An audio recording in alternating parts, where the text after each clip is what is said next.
Welcome to the Worthy House. I am Charles Haywood, the maximum leader of the Worthy House, and I'm here to give you back your future. At the Worthy House, we offer reality-focused writings on a variety of topics, often on history, politics, and, in general, on human flourishing in the coming post-liberal West. Written versions of all Worthy House writings are available at our main site, theworthyhouse.com. Today we are discussing Before Church and State, a study of social order in the sacramental kingdom of St. Louis IX, by Andrew Willard Jones. Like Diogenes searching for an honest man, I spend my days searching for a useful political program. Necessarily rejecting all left philosophies as anti-human and anti-reality, I go searching through the thickets on the right, where of late various new approaches have arisen, to accompany various old ones that are getting fresh attention. They do not get much older than the one espoused in this book, Catholic Integralism. Versions of the idea, in essence, that church and state should be cooperative joint actors in pursuit of a flourishing society, rather than separate spheres of action. There is a lot to be said for this approach, but as always, its modern proponents spend too much time talking about the past and too little on how elements of this approach could be used to build the future. Before Church and State is a very detailed examination of the relationship of church and state in the kingdom of St. Louis IX, reigned 1226 to 1270. The focus is not so much on the king, although he appears often in the vehicle of his commands and in his correspondence, but on one of his servants, Guy Fauquois. Not that Fauquois was any ordinary servant. After serving the king in sundry high positions, he became a bishop, then Pope Clement IV, reigned 1265 to 1268. It is through the service of Fauquois to his society that Jones frames his story, especially in his service as enquêteur, basically an itinerant judge tasked with administering justice on the local level. While this presents as a history book, and a very academic one at that, containing lengthy footnotes in untranslated Latin, and the word integralism appears nowhere, it has a clear purpose, and that is to praise integralism and demonstrate that it is a workable system. Rather than argue merely that the secular and religious powers can cooperate, or did cooperate in 13th century France, Jones makes a broader claim, which he states precisely. In this kingdom, neither the secular nor the religious existed. Neither did sovereignty. I do not mean that the religious was everywhere and that the secular had not emerged from under it. I mean they did not exist at all. Sovereignty, the secular, and the religious have existence only in the specific historical circumstances through which we give them their definitions, that is, the 18th and 19th centuries.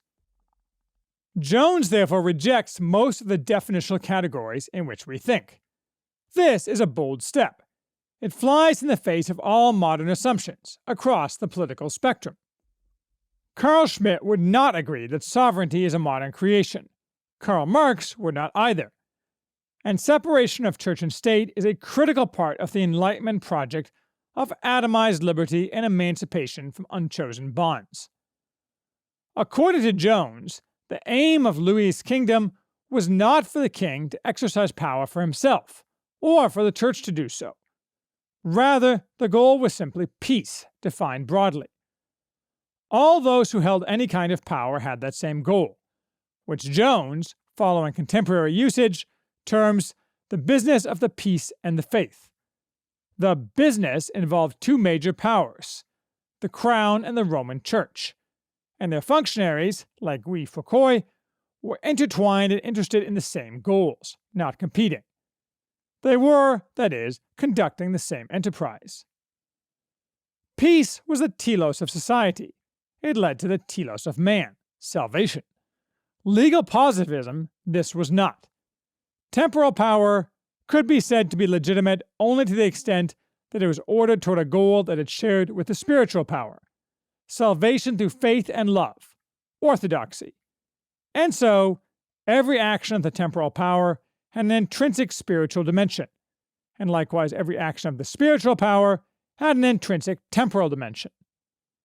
The difference between temporal and spiritual power did not mean conflict. Rather, as with the Trinity, or the human and divine natures of Christ, the ideal was unity, a partnership in which there was no distinction between secular and spiritual.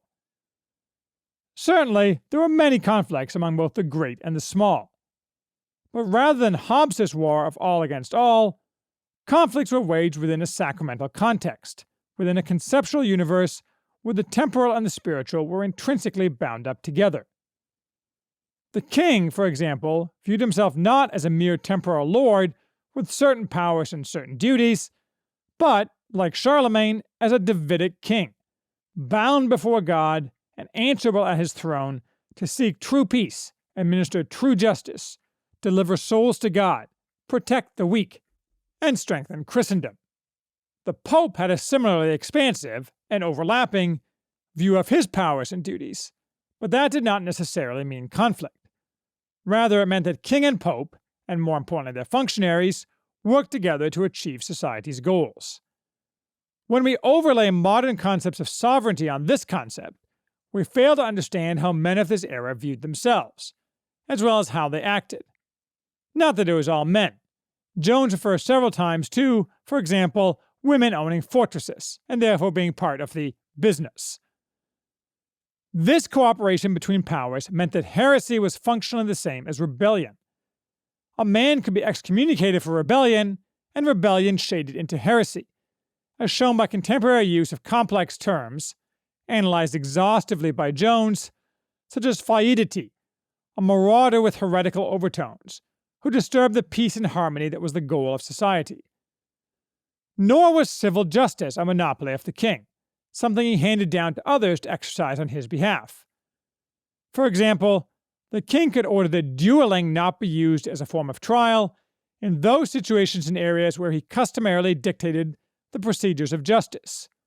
He had no such power beyond that, so trial by combat continued in many areas.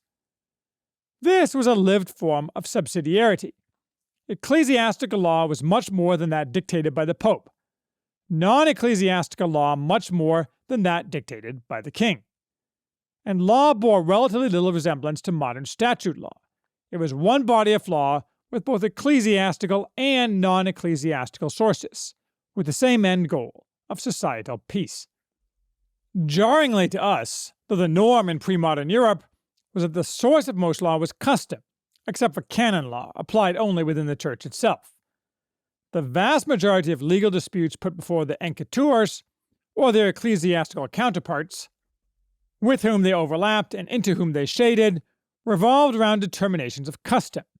A new custom was basically synonymous with a bad custom, both of them subjecting victims to an arbitrary will and so reducing them to servitude.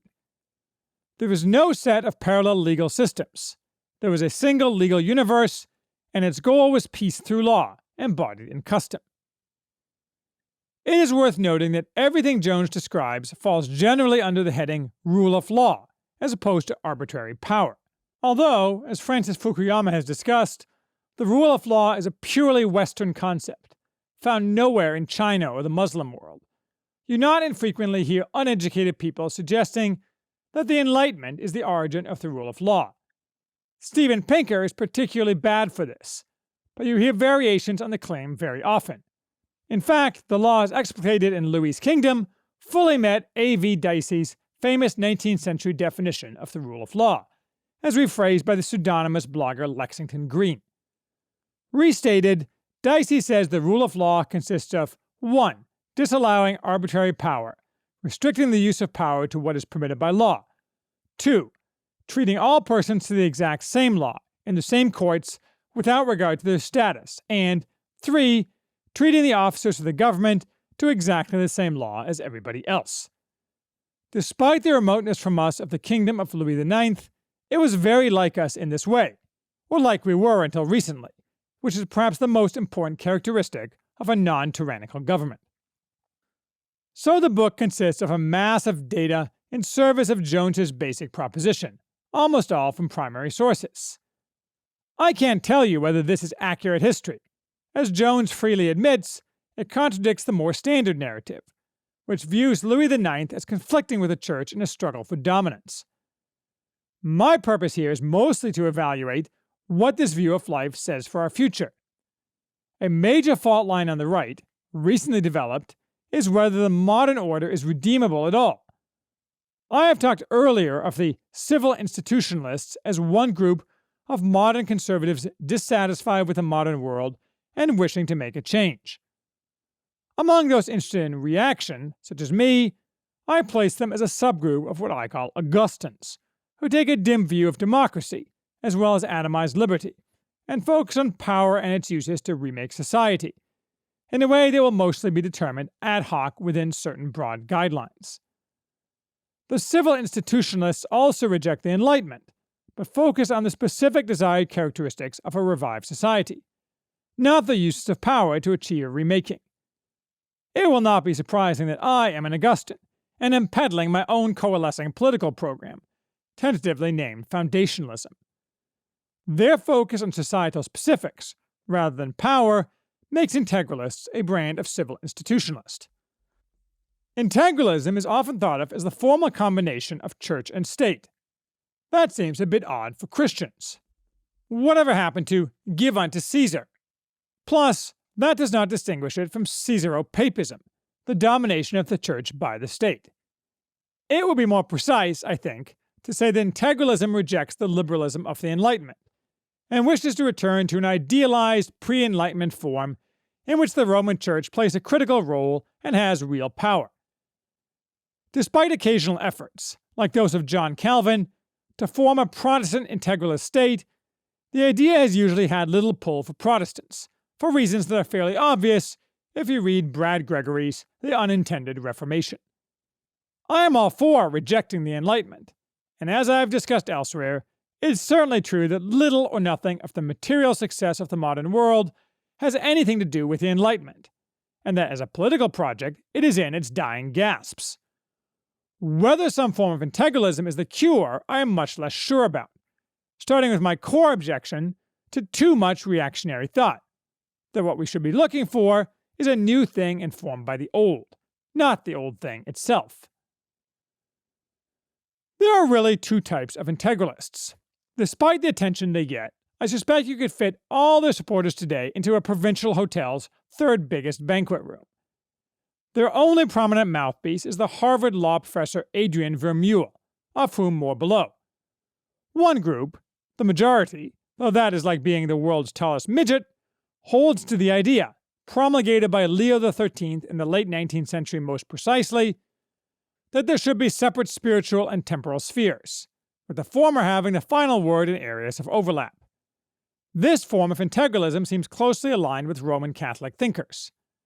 Jones's history offers very little support for this vision, despite Vermeule's praise for this book. The second group hews to Jones's vision, blurring the boundaries between church and state, and remolding how we view their work, as joint rather than oppositional.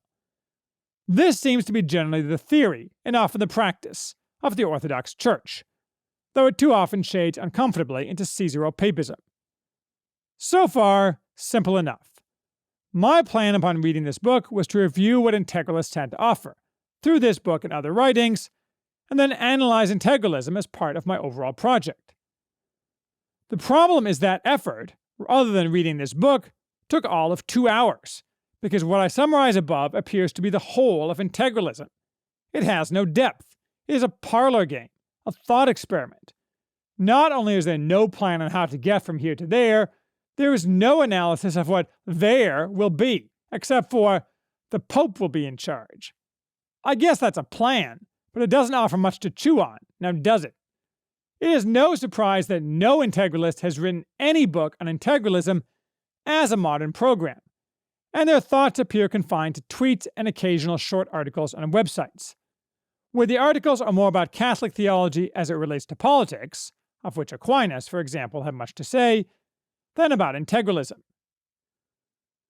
Where that leaves us is criticizing, or endorsing, a very not defined integralist vision. My first objection is that the integralists see no role for secular achievement as important for a flourishing society. To them, statecraft is soulcraft, and that is all. Not even St. Louis would have endorsed that idea, much less Charlemagne. They saw the soul of their subjects as much as themselves, as the ultimate reason for their works. But that did not mean a monarch should ignore, or had no obligation to perform, works unrelated to the soul. With them, my belief is that human flourishing requires both a virtuous society and some degree of focus on external acts of heroic daring and accomplishment. Jones does not discuss it, but Louis IX twice went on crusade, when that was a great and dangerous work, and died on his second journey. True, the Crusades were a form of religious pilgrimage, but with a strong secular heroic component. Louis was also the greatest European patron of the arts of his age. Again, many of those arts had religious themes, but they had other dimensions as well. And many a less devout, yet still strongly Christian, monarch, from Henry the Navigator to Charles V, struck the balance differently, yet kept both soulcraft and dynamic heroism. My second objection is that deep down, or not so deep down, all the integralists totally reject pluralism, especially of the religious variety. That is, they believe that religious pluralism sows the seeds for the end condition of the liberal project, what we see today, the fragmenting of society under liquid modernity into a catastrophic pursuit of voluntarism, forced equality, autonomic individualism, societal fracturing, gross consumerism and the goods culture, and general denial of reality, all enforced with ever greater strictness by the ever more powerful state, leading to either a centrifugal flying apart or a totalitarian regime. All true, and true at least in part that religious pluralism is closely tied to this, though as cause or effect is unclear. But it seems to me the answer isn't to mandate one religion as the established religion and give its hierarchs power over society as a whole, though certainly pretending all religions are equally valid and equally preferable likely erodes virtue over time. Rather, the answer is probably to have a strong, Augustan-style state, which will seek the common good and a realistic degree of virtue and flourishing. And that state, very much a non-liberal state, will directly and deliberately encourage and enforce standards of virtue, but not on a confessional basis, even if most of those standards will be derived from Christianity. At the same time, freedom of religious exercise for all will be allowed to the extent not actually in contradiction with those standards. Thus, any non-pernicious religion would be permitted. Certainly Christianity would be officially preferred. There would be no pretense of religious neutrality, and personal advancement in the state and society would be assisted if non-Christians converted, a very successful long-term technique used by Islam, though Orthodox Judaism might also get a preferred position. Polytheism would be accepted, and no accepted religion would be directly discouraged. Naturally, wholly pernicious belief systems, such as Satanism, would be suppressed by the state. Open atheism would be strongly discouraged. We can call this pluralism light, and again, it's closely related to the standard Muslim practice, though there considerably more restriction on the practice of other religions was the norm, and zero tolerance offered for non-monotheistic religions. Such a prescription is far more likely to lead to a dynamic, flourishing, and conflict-free society than would eliminating religious pluralism. I have other objections. In the first conception of integralism, papal supremacy, it is evident that integralists have not spent any time analyzing Pope Francis or the corrupt sink of heresiarchs that is the current Roman clergy, and therefore glibly assume that the supremacy of the Roman Church will fix the problems of modernity. I have some sympathy. Until Pope Francis showed up, I tended to think of the Roman Church as the last best hope of the West. No more of that for me, although I would certainly admire a Pope Lenny-type church, or a revival of Pope Urban II. And to the second conception, joint action, the disadvantage of this relative to the first conception is that it seems inherently unstable. Yes, in its ideal form it achieves the goal of human flourishing. But human nature being human nature, how often would that ideal form be achieved if two hierarchical power centers were actually expected to cooperate? Certainly Charlemagne, often held up as the European ideal of the Davidic king, spent a great deal of his time contending with various popes and interfering in papal politics outside the Frankish lands. But my first-line objections are the two above. The integralist vision of the desired state is crimped and defective, not that it is erroneous and impractical as applied, which is probably also true. When considering integralism's future, it is instructive, sadly, to focus more closely on the men who are identified today with integralism in America. I have no idea if there are European integralists of note. In preparation for this review, I watched a video of a 90-minute talk offered at the University of Notre Dame 6 weeks ago, which has garnered 1,954 views. The participants included two of the most prominent adherents of integralism in the United States. First, law professor Adrian Vermeule, whose Twitter handle, Vermeularman, deliberately echoes the name of Saint Robert Bellarmine, papal supremacist. Second, Gladden Papin, the editor of American Affairs, also a professor of politics. A third participant was Patrick Deneen, author of the most important recent book attacking the liberal state, Why Liberalism Failed, who is not an integralist but who, along with Vermeule and Papin, and me, rejects the liberal project of the Enlightenment. A fourth was Notre Dame professor Philip Munoz, whose role was to defend the liberalism of the Enlightenment as compatible with Catholicism and human flourishing. All four men were intelligent and have clearly thought a lot about these issues. They are probably nice human beings. Vermeule and Papin were also utterly awful as soldiers for the cause of integralism, and demonstrate one reason why conservatives, or reactionaries, of whatever stripe can today get no traction at all. True, both of the integralists pushed the first, papal supremacist, version of integralism. It might have been interesting to hear from someone pushing the second, but I am not aware of any public intellectual who takes that position, and if there were one, I would expect him to have shown up here. The real problem was that between them, Vermeule and Papin collectively offered the charisma of a block of concrete. They could not inspire men to follow them 10 feet to a fountain that was visibly dispensing alternating gouts of chocolate and money. Moreover, every word they said betrayed a complete disconnect with, or rather disinterest in, reality. Yes, a few times they nodded to the question of how one gets from here to there, but then dismissed it, apparently because when one lives the pure life of the mind, one does not bother about such things. The sole exception is that Vermeule, at least, does agree with me that our current political structure is far more malleable than it appears, although I would not say malleable, which implies modifiable, but rather fracturable, since I expect any significant future change to follow a step function. In any case, they think the future will take care of itself, and be grateful to its intellectual forebears. But it won't. The future will be taken care of, but not by itself. It will be taken care of, as always, by people who set out to take care of it, by taking it in hand. In prior ages, that was the men who built the pre-modern West, by far the most successful and best society the world has ever seen. That society was not integralist in either way that current integralists may think desirable, even if for a few brief decades in 13th century France it may have come close. That West, Christendom, has been attacked and eroded for the past 250 years by the left, first by the defective Enlightenment, birthed by dubious philosophy and given claws by the various spawn of the French Revolution. And for the past 100 years it has been attacked by a wide variety of newly generated, but Enlightenment-based, anti-human ideologies that have led to mass death. These have a great deal in common, in principle, with modern so-called liberal democracy, as Ryszard Legutko has so compellingly demonstrated.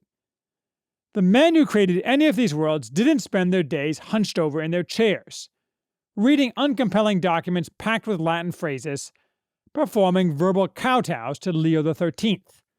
They got on with the business at hand. What integralism, or rather the new political program to which integralism will add a small portion, needs is not more droning seminars, but a new Napoleon, the man of destiny. He will seize the moment, the confluence of circumstances, the alignment of the planets, to recreate the same type of society that has worked throughout history, when the liberal state fractures of its own accord, under pressure or not. he will have a role for philosophers. It will be a small role, as is in any flourishing state. Though you'll never find the philosophers admitting that, despite that their self-promotion gives them a high historical profile. It is not by chance that Golden Age Athens was a very mixed mind about the value of philosophers.